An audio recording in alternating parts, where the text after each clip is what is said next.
Olá, pessoal! Nós estamos aqui falando este mês sobre a conscientização da prevenção do suicídio, que é um mês bem amarelo, né? A gente vai falar sobre o Setembro Amarelo e eu convidei o Clérison para falar um pouquinho para a gente sobre o trabalho que ele tem e também falar muito como que a gente pode fazer para contribuir, ajudar, prevenir as pessoas que passam por essas depressões, essas ansiedades, que têm esses pensamentos, e o trabalho dele também com a psicologia. Ele é psicólogo e a gente vai escutar um pouquinho o que ele tem para falar. Fica com a gente aqui. Olá, Clérison, tudo bem? Um prazer, seja muito bem-vindo ao nosso Tudo bem, canal. Isabela?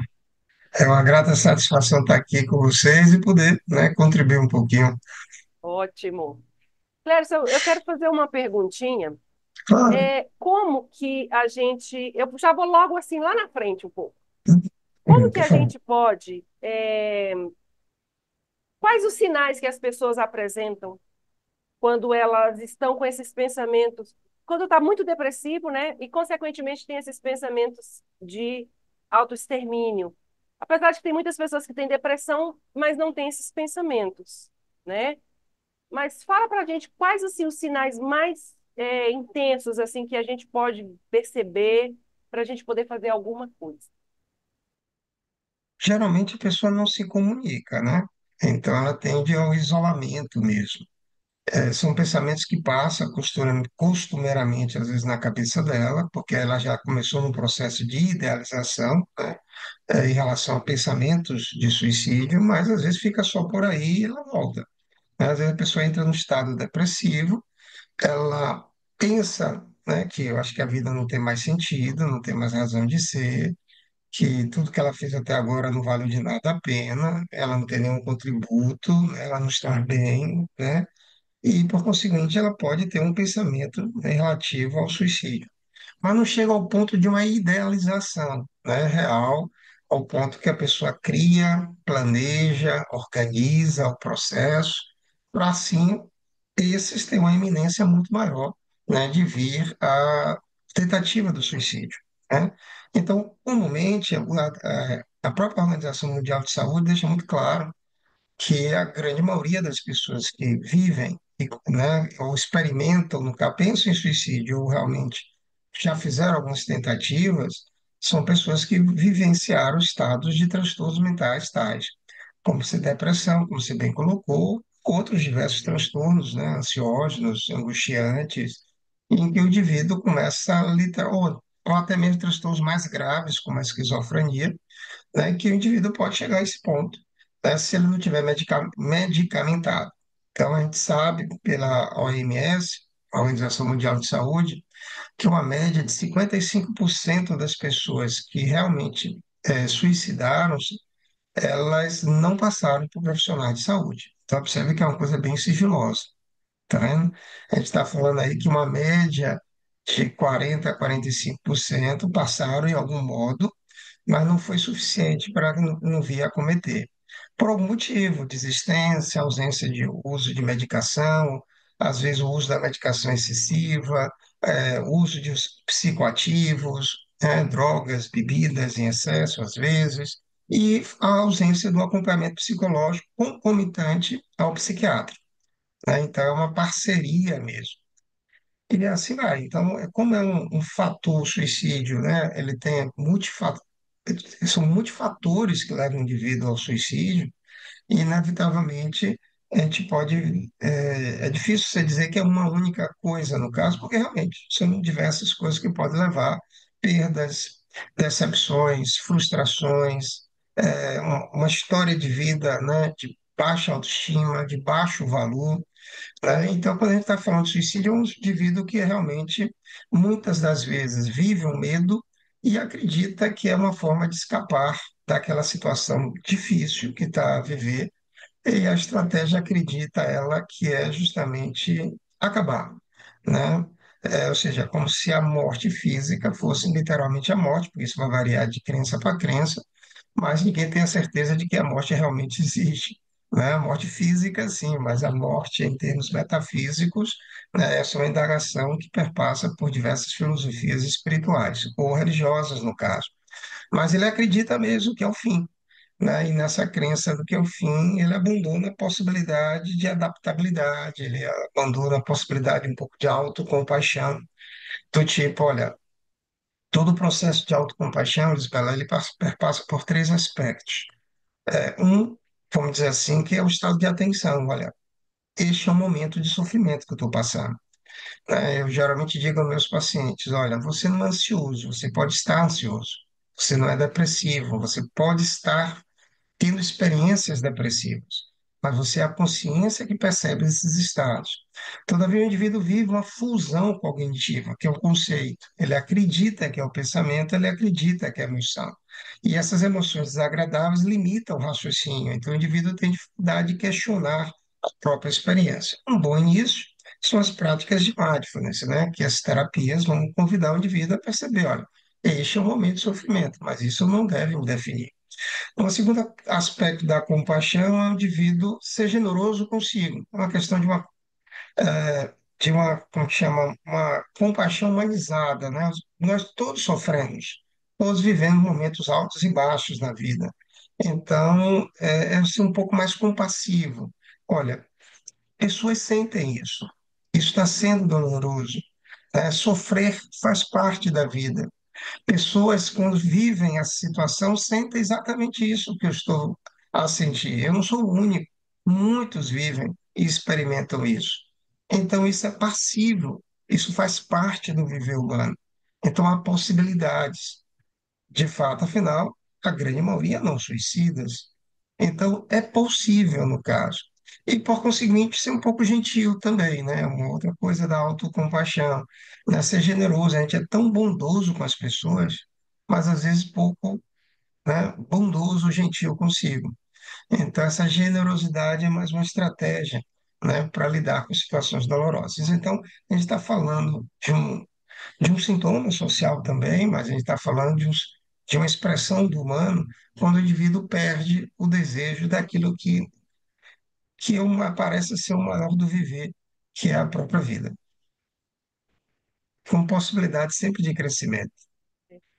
É, é muita coisa que se passa na cabeça, né? No momento desse, eu estava falando até com o Charles, eu falei, olha, eu já passei por isso, por depressão bem violenta e tive Uhum, pensamentos e também e tentei, mas não deu certo.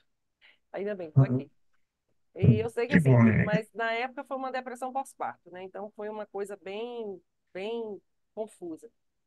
Agora, e eu não sabia, né? Hoje eu já, assim, eu acho assim que eu falo sempre, tem que fazer terapia, tem que fazer tratamento psicoterapêutico. Ah, mas o psicólogo Uhum, fica enrolando a gente passa a vida inteira. Eu falei, sim, nós somos, cada dia a gente é uma pessoa diferente, a gente está evoluindo, a gente está crescendo, a gente está passando por o que eu passei ontem, talvez eu não passe hoje, não vai ser igual, nem um dia é igual ao uhum, outro. Então a gente precisa de acompanhar, é uma fase que a gente passa de transição de carreira, luto, uhum. morte, é, Isso, casamento, não casamento, é filho que nasce, é filho que adoece, questões do trabalho. Então, tem vários motivos. E se você não tiver. Hoje eu sei disso. Se a gente não tiver um acompanhamento, anotar as coisas, eu faço assim, anoto, eu chego, falo, a gente não sabe interpretar muitas coisas. E a gente, num momento desse, a gente tem a gente vai ter uma compreensão melhor do que a gente está passando, opa, tem tem. uma luz ali no fundo do túnel, tem saída, tem solução, a vida é assim mesmo, tem altos e baixos, vai passar, não vai passar.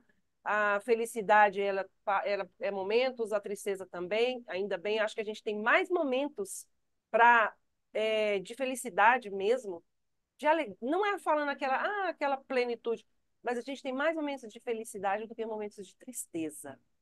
Então, a gente tem muito mais Exatamente. a agradecer do que a reclamar. Hoje eu Uhum, vejo isso. Não sei como que as outras uhum. pessoas veem. Mas, assim, quais são os maiores, assim, as maiores, é, as- os casos? Como que eu quero te perguntar? Quais são as pessoas que mais cometem suicídio? Quais as questões? Se é questão de, às vezes, de um relacionamento, né? Ou financeiro? Quando a gente fala de suicídio, como você bem destacou aí, aliás, você mesmo destacou vários possíveis motivos, né, que levam a pessoa ao suicídio, no caso. Mas, comumente, a depressão, o transtorno mental da depressão, que também é multifacetado, né, é uma das causas, no caso. A própria miséria excessiva e a sensação de que não está dando conta, né, pode levar o indivíduo ao desânimo, desgosto, obviamente, à perda de sentido de viver. O que a gente poderia dizer de maneira geral, Lisbela, é literalmente que quando a gente fala de suicídio, eu vou trazer o contraponto, é sentido, tá certo? A vida, Viktor Frankl, vou dar um exemplo, a logoterapia, a terapia do sentido. Tem uma fala sua que você disse assim, os psicólogos às vezes estão enrolando, mas o cliente ou o paciente, na medida do possível, deve saber desde já, e hoje né, essa divulgação das psicoterapias tem ajudado. Existem várias abordagens, vários olhares da psicologia. A psicanálise, que ganhou muita notoriedade, ela tem um tempo maior, mas as outras abordagens cognitivas são mais diretivas. Então, a gente usa recursos, ferramentas, meios, modos, né, para que o indivíduo possa, né, alavancar mais seu viver em menor espaço de tempo, que é o caso da psicoterapia breve, por exemplo, uma média de 4, 6 meses no caso. Olha, observe, Elisabela, a situação do Viktor Frankl. É um psiquiatra que já escrevia, né, sobre, e dava palestras sobre sentido de vida, sentido da vida, e ele termina sendo preso no campo de concentração. Eles, se eu não me engano, terminam ficando em 4 campos de concentrações, e em um deles, o dito pior, né, o Auschwitz, ele percebia, né, no caso, um comportamento muito comum em alguns que buscavam suicídio, que ele começava de uma forma aparentemente velada, mas na situação deles era até explícita.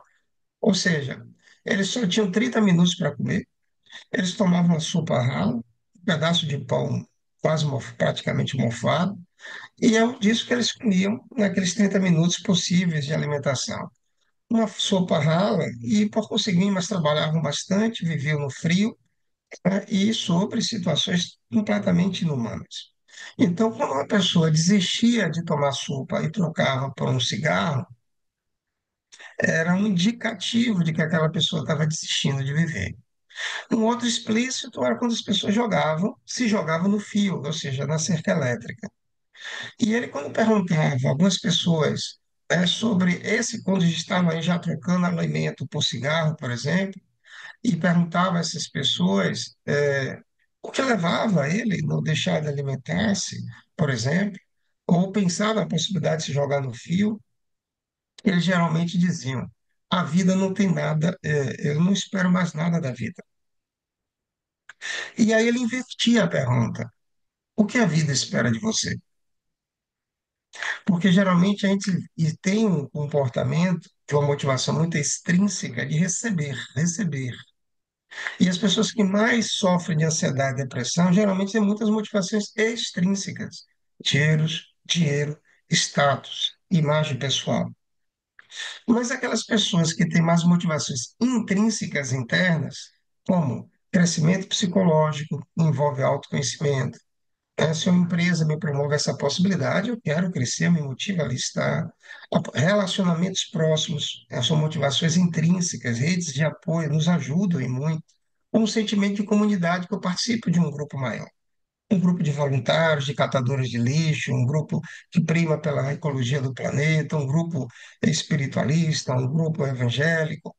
Algo me dá aquela sensação de pertencimento a algo maior, em prol de algo também maior. Mas aí, quando ele perguntava, geralmente as pessoas, a vida não tem mais nada para me dar, como se a vida que tem que dar, e esquecendo os potenciais internos da gente, ou especificamente perdendo conexão com os nossos valores. E geralmente ele perguntava à pessoa assim: olha, o que a vida espera de você? Que convida uma reflexão: o que a vida espera de mim? Hum. E aqueles que, porventura, se davam conta, não, peraí, eu acho que a vida espera de mim que eu reencontre minha filha, porque quando eu estava vindo, na verdade, indo para os Estados Unidos, eu fui pego e trazido para o campo de concentração. E o sentido que me dá resiliência a saber viver, ou a poder viver, é justamente encontrar a minha filha, a minha cidade natal, a minha família, e isso é um sentido maior. Entende? É um valor, é algo que eu estimo bastante. E é em nome desse valor, que é a ser alcançado não aqui e agora, é lá no futuro, eu sou mais resiliente, né? O que ele chamava de poder desafiador do espírito.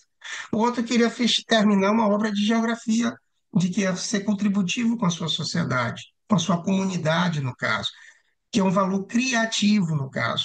E ele traz ainda um terceiro valor, que é o valor atitudinal, que é assim, se a vida tem um suprasentido, um sentido maior, vai dizer Viktor Frankl, então o sofrimento também tem um sentido. Então, qual é o sentido daquele sofrimento? É assim, o que Deus espera de mim com essa situação de sofrimento? O que a vida está esperando que eu possa crescer? O que ela quer comigo, me dando situações tão difíceis, de fato? E não a outro, mas sim a mim. Por que eu fui o escolhido? O que eu posso aprender com essa experiência? E aí ele tem uma bela frase também que ele diz assim: comumente no campo de concentração as pessoas diziam, de nada adiantará esse sofrimento se eu não sobreviver. E aí ele trazia a reflexão: o que adianta eu sobreviver se eu não tirar proveito desse sofrimento aqui e agora? Porque muitas pessoas, na verdade a maioria não sobreviveu, mas aqueles que sobreviveram, mesmo sobrevivendo, continuaram sobrevivendo e pouco sabendo viver depois. Diversos transtornos pós-traumáticos e tudo mais. Então, ou seja, o valor é algo que nos prospecta, e o indivíduo, quando vive a situação de pensar no suicídio, ele perde, às vezes, essa conexão com seus valores. Quais são os meus valores? São criativos, em termos de produção, de criação, de inovação, né, de empreender? São vivenciais, relacionais, de estar em ambientes, poder viajar, encontrar familiares, apreciar cada momento? São atitudinais, ou seja, poxa, se eu estou aqui, deve ter um sentido. Como tirar um proveito desse sentido? Como crescer com cada experiência que eu estou vivenciando? Entende? Então, é típico essa perda da noção de sentido no viver. Faz sentido, meu amigo? É, é nesse sentido que a gente tem que se apegar para poder viver e não Exatamente. sobreviver, né? Uhum. Tem muita diferença aí. Tem uma frase do Nietzsche que diz assim: quem tem o porquê viver suporta quase qualquer como. Então, qual o sentido da minha vida? Qual a razão de eu viver? E aí vai envolver valores. Na psicologia positiva, já já a gente entra nela, ela é uma área da psicologia, uma sub-área, que se tornou uma abordagem com várias psicoterapias positivas, que é a abordagem que eu trabalho. A psicologia positiva definiu a existência de 6 virtudes, que era o campo da filosofia ou da religião, e de 24 forças de caráter que são mais do que valores, que até então se sabia como forças humanas, valores, aquilo que a gente estima, sabia como os talentos, as habilidades, os nossos interesses, os nossos recursos, redes de apoio como forças.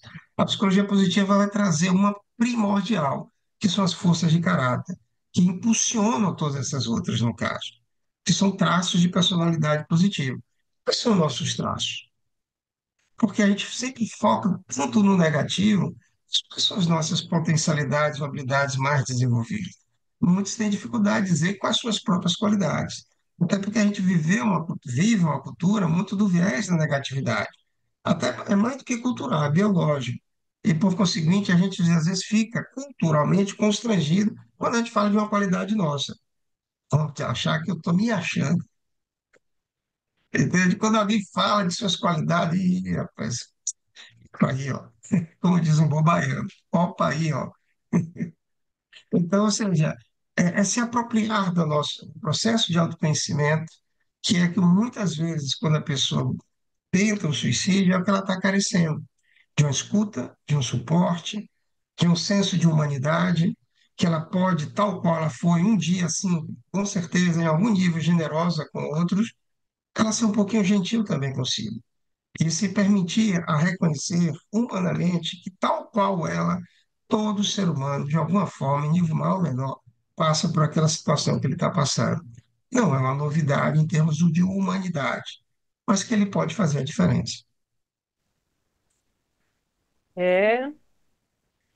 O que que, como que é o trabalho seu? Eu vou falar seu, porque eu acredito que a gente aprende muita coisa, mas a gente vai criando os nossos próprios ferramentas próprias, né? Como que é o seu trabalho na psicologia positiva? Nesses casos, assim, né, dos pacientes que chegam deprimidos, com esses pensamentos de autoextermínio, né, com esses pensamentos, assim, como que é o trabalho, assim? Vou começar do genérico para o específico, tá certo?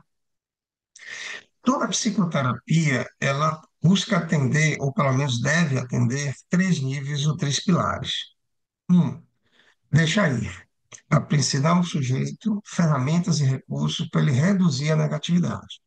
Porque o excesso de negatividade inibe o nosso repertório de comportamental, inibe o nosso raciocínio e, por conseguinte, a gente fica ali, né, envolto na própria negatividade. Então, a gente não vê possibilidades. Até porque todo organismo, a forma que eu estou avaliando as situações, faz com que eu, literalmente, não consiga raciocinar. Porque eu estou liberando adrenalina, cortisol, porque eu entendo que eu estou sob ameaça. Então, a parte do neocórtex do cérebro não é acionada. É impedida de ser acionada. Então, eu não consigo raciocinar. A questão é luta, fuga e congelamento. Segundo, eu disse deixar ir, a outra é deixar estar, como diz Rick Renson, outro psicólogo. Deixar estar é aprender a aceitar o aqui e agora. Deixar estar é a se dar conta que eu não sou ansioso, eu posso estar ansioso, eu não sou depressivo, eu posso estar depressivo. Essa desfusão cognitiva é necessária para que eu me dê conta que eu sou a consciência, ou como eu estar mais aware, mais consciente daqueles estados, mas não eles me definindo. Esse estado de mindfulness, e aí já lhe digo uma técnica, é fundamental esse estado de atenção plena sobre nós. E terceiro, é deixar entrar. Porque tantas coisas, como você bem falou, caramba, tem tanta coisa, a gente tem muito mais estímulos positivos que negativos. A gente não está numa guerra, não estou na iminência de receber uma bomba aqui agora, de alguém me assaltar de imediato aqui onde eu estou na minha residência. Entende? Eu tenho mais estímulos positivos do que negativos. Não obstante, como o nosso foco define a nossa realidade, como eu tenho focado só no negativo, inevitavelmente vejo o negativo. Mas é me permitir outras possibilidades, então é deixar entrar. Às vezes uma comida gostosa, às vezes um nascer do dia, às vezes o calor daquele sol, né, num determinado momento de tantos dias chuvosos, às vezes é uma ligação de um amigo, às vezes é um abraço do nada, é um beijo, é uma atenção, uma escuta, é um olhar, é um telefonema, entende? Tantas coisas que podem acontecer. Não obstante, a gente não tem realçado isso. Isso a gente chama de savor, saborear, apreciar, destacar, realçar aqueles momentos bons que estão acontecendo. Pô, que papo legal, que bate-papo, que entrevista legal. Entendi? Eu me permitia reconhecer o valor desse dia. Por isso se destaca, por exemplo, dentre inúmeras intervenções em psicologia positiva, o Diário da Gratidão. Poxa, quais são as três coisas boas que aconteceram hoje e por que que foram boas? Por exemplo, a gente pode aprofundar depois. E deixar startar, tá aí, deixar entrar e startar, né, que é prosperar, progredir, criar condições para o crescimento psicológico. Então, deixar ir, deixar estar e deixar entrar, ou startar positividade. Entende? Então, a psicoterapia perpassa por isso. O segundo aspecto, aí você fala de como trabalhar, é que o ser humano é um ser biopsicossócio-espiritual. Então, quando a gente fala de um modelo de. O que é saúde mental? A própria Organização Mundial de Saúde deixa muito claro que são estados de bem-estar. A gente tem cinco, seis elementos, eu vou destacar cinco, de um determinado modelo de bem-estar: a dimensão espiritual do humano, a dimensão física, que é chamado SPIRE, em inglês, antes de espiritual, P de física, I de intelectual, R, relationship, né, relacional, e E de emocional. Então, ou seja, como é que está a minha dimensão espiritual? Para aqueles que estão nos ouvindo agora, vou fazer duas perguntinhas. Dois princípios. Você tem vivido a vida atentamente? Vive a vida com propósito e sentido? Aprecia o presente atentamente? Então, é uma forma da pessoa se autoavaliar. Dimensão física, cuidado do corpo. E quando a gente fala de cuidado com o corpo, tem três aspectos fundamentais: qualidade do sono, exercício físico, que é o movimento, e nutrição, que não é comer qualquer coisa. Observe, a vida se prova pelo movimento, já dizia Aristóteles. E, por conseguinte, quanto mais movimento, mais vida. Então, nesse sentido, eu preciso mobilizar a minha vida na dimensão espiritual. Quem sou, de onde vim, para onde vou. Eu posso ter uma religião, posso não ter. Então, eu posso construir a minha noção de vida significativa aqui, né? Seja me afeiçoando a uma concepção religiosa, católica, espírita, evangélica, budista, teosófica, ou ser um livre pensador, mas que segue valores e princípios maiores. E isso é sempre uma revisão, essa é a dimensão espiritual. A dimensão física, é exercício físico mesmo, a qualidade do sono, é nutrição. Mas também, além do cuidar do corpo, preciso cuidar da conexão entre o corpo e a mente, porque às vezes meus pensamentos estão somatizando coisas. Às vezes meu corpo está gritando e eu não dou atenção às necessidades dele. Então eu subestimo ele. Isso é um problema também. Três, intelectual, a dimensão intelectual. Falei da espiritual, da física, agora intelectual. Tenho engajado em aprender? O engajamento tem a ver com produtividade, tem a ver seja com trabalho, seja com estudo, por exemplo. Seja trabalho, né, remunerado ou não, mas é trabalho, é movimento. Então, a intelectualidade é algo da dimensão do humano, para que eu possa produzir, realizar, construir mais autoestima, ter mais engajamento do viver. Por quê? Se eu tenho muito desafio e pouca habilidade, eu estou super ansioso. Se eu tenho muita habilidade e pouco desafio, entediado, relaxado. A experiência do flow, do engajamento, do estado de fluidez, é que eu consigo ter equivalência entre desafio e habilidade. Entende? Então, isso me instiga, porque a gente quer crescer, a gente se aprimora, é exigido pela vida, pelas provocações, pelas pressões, a gente desenvolve capacidades internas maiores. Então, é bom, por mais que seja até aparentemente desagradável, não quero ir trabalhar, não quero estudar, não, entende? Eu não tenho essa motivação, mas ele exige concentração. E as experiências que exigem concentração me levam ao estado de flow, de engajamento. E eu só sou, e durante ele eu não sou feliz, mas depois eu disse: caramba, você viu o que eu fiz? Caramba, o dia de hoje foi assim. Porque isso é que eleva significativamente a autoestima da pessoa, o engajamento. Então, a dimensão intelectual é uma das dimensões do viver. Outra dimensão é relacional. Cuido, construo um relacionamento positivo com os outros, construo um relacionamento positivo comigo. Que práticas de autocuidado eu tenho feito? Que atitudes facilitadoras eu tenho para com o outro? Por exemplo, eu tenho sido empático, eu tenho sido transparente, autêntico, eu tenho aceitado incondicionalmente o outro nas suas possibilidades, o que não quer dizer que eu não possa dar limites, mas é humano. Então, ou seja, como é que estão os meus relacionamentos? São saudáveis? E por último, emocional. Eu aceito as minhas emoções. Não, claro, se eu não aceito a emoção, não, porque eu não quero nem sentir isso. Mas eu tenho acolhido essas crianças que choram de você. E se a gente se der de aprender que as emoções, predominantemente, são fruto da forma que eu estou avaliando o mundo, seja emoções agradáveis ou desagradáveis. Então eu preciso rever esse modo de pensar, esse jeito de ser, entende? Porque não são as situações que nos trazem aflição, mas o modo como as vemos.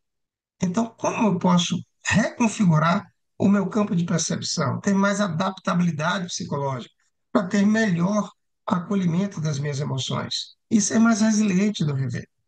Então, observe que eu destaquei aí o pico, o sparring, em inglês quer dizer pico, ou cume, né? Espiritual, físico, intelectual, relacional e emocional. Esse é um modelo de bem-estar, Lisbela. por exemplo. Então, o trabalho dentro do consultório, a gente vai buscar atender esses elementos do bem-estar, porque atendendo eles, a gente eleva a saúde mental do sujeito. Então, o indivíduo precisa, outro modelo, de uma vida significativa, uma vida de relacionamentos, ter mais emoções positivas do que negativas, que sempre vai ter as emoções desagradáveis, elas são necessárias, a raiva nos cria limites, dá limites, coloca limites, isso é bom. Agora, o excesso de raiva, aí agora é um problema. Tá vendo? Ansiedade é uma coisa boa. Agora, excesso de ansiedade, aí agora eu não consigo viver, entende? Porque a ansiedade me para. Agora, se eu vivo e convivo com ruminações mentais que me geram constantemente ansiedade, aí agora é um problema. Então, eu tenho que ter uma noção de construir vida significativa, uma vida de relacionamentos saudáveis, uma vida de emoções positivas, uma vida de engajamento, uma vida de realizações, conquista e sucesso, e isso é saúde física. Então, isso é um outro modelo de bem-estar. Então, a psicologia positiva com as psicoterapias, que são abordagens baseadas em evidências, ou seja, que comprovam os benefícios em culturas distintas, elas têm intervenções que a gente usa para justamente atender para cada elemento do bem-estar. Às vezes o cliente chega por problemas de relacionamento, seja com a esposa, seja com o filho. Hoje, a semana, eu colhi uma mãe em relação ao filho mais velho, né, que está se envolvendo com substâncias psicoativas. Em suma, outros são noção de sentido de vida, a vida não tem sentido, não tem mais razão de ser. Outros é pouca intelectualidade, pouco engajamento na vida, meio entediado, é o que a gente chama de definhando. 20 a 30% das pesquisas, Lisbela, no mundo inteiro evidenciam 20 a 30% das pessoas no mundo inteiro, segundo pesquisas, estão definhando. Observe que coisa interessante. Definhando, a gente diz assim, a psicologia, e vou fechar com isso, tá? E aí, atendendo a sua pergunta, a psicoterapia é para justamente elevar o bem-estar do sujeito e, por conseguinte, ele assim está florescendo. Vamos melhorar isso. Durante 10 anos pesquisou, porque antigamente se acreditava que saúde mental, tá? Já que a gente está falando do Setembro Amarelo, saúde mental era levar o indivíduo do -7 de saúde para o zero. Quando chegar a zero, ou seja, a ausência de sintomas, fosse literalmente saúde mental. E não é. Eu posso ter saúde mental, mesmo no -7, no -5, no -4, vou explicar, no zero, mas também no +1, no +2, no +7, no +8. Entende? Eu posso levar a saúde mental. Então, saúde mental, ele não tem a ver diretamente com ausência de doença. Saúde mental tem dois contínuos hoje. Transtorno mental e ausência de transtorno mental, alto bem-estar e baixo bem-estar. Ou seja, observe que eu criei um quadrante aqui agora. Tem aquelas pessoas que têm baixo, tem transtorno mental e tem baixo bem-estar. Perdão, baixo bem-estar e transtorno mental, são pessoas submersas. Mas tem aquelas pessoas que têm transtorno mental, Lisbela, que estão funcionando bem. Ou seja, porque tem bem-estar, tem bons relacionamentos, tem boas redes de apoio, seja de amigos, seja de familiares, tem uma conexão com a sua espiritualidade, com a sua religiosidade, por exemplo, e aí, por conseguinte, são mais resilientes nas relações. Pois bem, Lisbela, quando a gente fala, então, de trabalho do psicoterapeuta, o trabalho que eu realizo, né, como a minha formação em psicologia positiva e nas diversas psicoterapias, nossa intenção é levar a saúde mental do cliente e nessas diversas dimensões que assim destaquei. E para isso a gente usa ferramentas técnicas como o próprio mindfulness e outras inúmeras intervenções para o indivíduo ter mais autorregulação da atenção, para que ele alcance equilíbrio emocional, para que ele consiga se conectar com suas melhores forças, suas potencialidades, com suas forças e habilidades, de maneira que ele possa empreender na vida. Porque aquele quadro que eu falava, não existe só um indivíduo que está submerso, existe um sujeito que está lutando, né?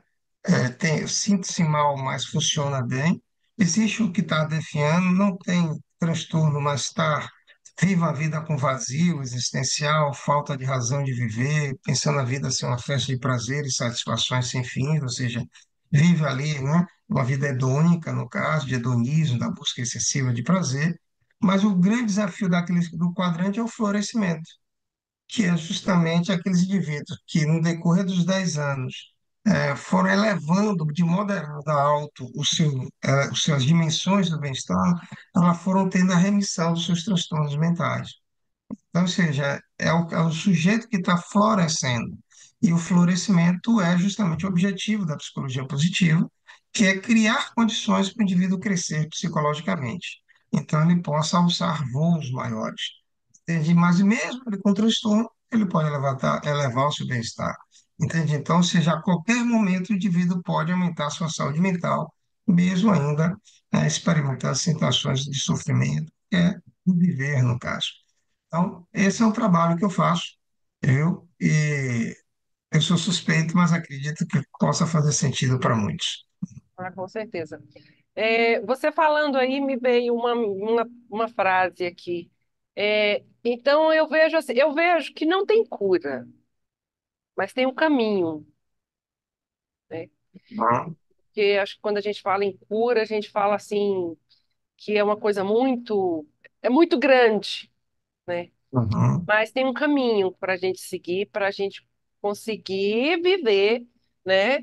De uma forma melhor, né? Viver uma vida não vivida, né? Não ficar muito focado no. Tem uma frase do. Ai, meu Deus, esqueci. Vou falar, acho que você vai lembrar. Ele tá aqui, eu esqueci. Que é A Vida é Sofrimento, do Schopenhauer. A vida é sofrimento. Não, às vezes, quando eu tô assim, meio melancólica, eu lembro dessa frase. Não, peraí. É para viver a vida não vivida. Estamos aqui para viver a vida não vivida. O melhor, vamos ver o melhor. Ô, Clérisson, é muito bom falar. A gente poderia ficar aqui falando assim umas 3 horas, mas né, o tempo é curto. E, gente, se vocês quiserem acompanhar, o Clérisson tem o Instagram dele, e a gente vai deixar aqui. Tem muita coisa boa, tem muito conteúdo bom lá, muito conteúdo bom mesmo, que ele fala, os posts, tem muita coisa boa lá. Vocês correm lá e vocês vão seguir ele. E aproveita e se inscreve aqui no nosso canal também é, faz aperta no joinha aí para que a gente possa trazer mais conteúdos para cá. Cléris, eu queria que você, querido, deixasse uma mensagem assim para as pessoas que estão em tratamento, para as pessoas que estão passando por essa fase e muitas vezes não sabem o que buscar. Eu falo por que buscar porque na minha época eu não tive conhecimento do que eu estava tendo. Depois que eu fui, hoje que eu entendo bem melhor, mas na época eu não sabia, porque eu não sabia nem o que estava acontecendo comigo. Né? Depois que eu fui para fazer o tratamento psicológico, né? E também psiquiátrico e tudo mais, que eu tive os bons resultados. E aí associei outras perfeito. coisas também. E ainda bem. Mas eu Que queria que você legal. deixasse uma mensagem para as pessoas que vão ver esse vídeo, é, uma mensagem para as pessoas que vão acompanhar, as pessoas que estão passando por algum familiar que tenha, né? Uhum. E suas considerações finais, querido. Eu vou partir da sua experiência, que eu acredito que não foi fácil, tá? É, o Setembro Amarelo desse ano de 2024 se precisar, esse é o slogan, se precisar, peça ajuda. Entende? A gente não tem como dar conta de tudo. Não tem. Existem profissionais para isso. Seja o psiquiatra, médico, seja o psicólogo, seja outros terapeutas. Mas o fato é, se precisar, peça suporte de um profissional que se capacitou com a sua vida, anos, né, especializações ou mais, se preparando para fazer esse acolhimento a você. E não é você só que está vivenciando isso. Todos temos altos e baixos no viver, mas outras pessoas já passaram por isso, e justamente em razão disso, essa sim, área da saúde mental se especializou, aprendeu a criar recursos, meios, ferramentas para lhe ajudar nesse sentido. Então, se precisar, realmente peça ajuda, né? A dor, ela é inevitável. O sofrimento talvez possa ser opcional. Eu sei que é difícil não sofrer com a dor, mas como, na verdade, sofrer menos, pelo menos? Peça ajuda. Busque um psicólogo, busque um psiquiatra, busque suas redes de apoio, mas não deixe, se a situação está crítica, não deixe de buscar um profissional especializado, que a gente está à sua disposição para lhe ajudar, sim. e vamos juntos. Como você bem colocou, Lisbela, é um processo, é É. uma construção, é uma parceria, né, nesse processo de trabalho. Quando você fala rede, assim como a gente cria uma rede, uma teia Uhum. para nos Isso, prender, a gente também pode criar uma teia que é essa rede de apoio, né? Com uma equipe exato. grande, relacional, amizade, físico, cuidado emocional, do mental, é a alimentação, junta tudo e fala, não, eu quero viver de uma forma melhor. Uhum. Muito obrigada E mesmo, também, amiga. e pelo seu tempo aí, foi precioso essa aula.